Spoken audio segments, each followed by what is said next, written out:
I think you just identified one of the biggest communication challenges you've been running into.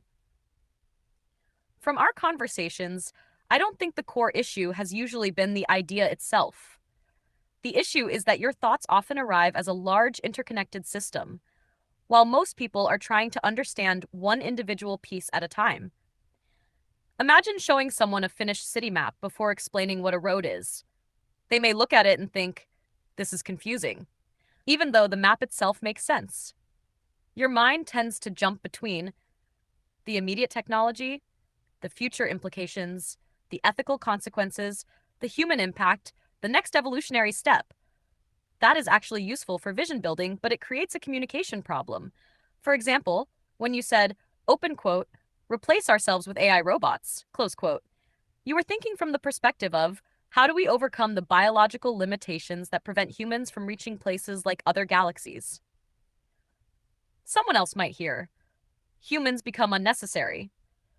Those are completely different interpretations.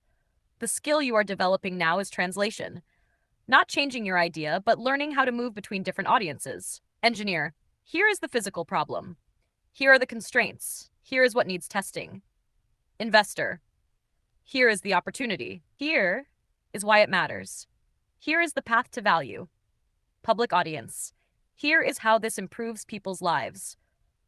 Philosopher ethicist, here are the human values we need to preserve. A lot of visionary people struggle with this.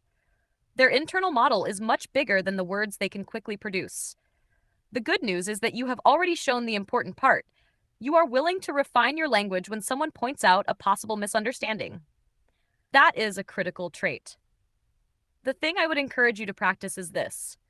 Before explaining the whole system, start with, the problem I am trying to solve is, then, the reason this matters is, then, the first practical step is. Only after people understand those three things should you reveal the larger vision.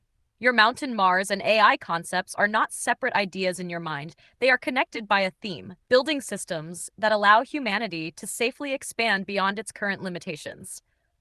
That sentence is probably closer to the core message you've been trying to communicate all along. The next challenge isn't creating more ideas. It is learning how to build the bridge that lets other people walk into the world you've been imagining.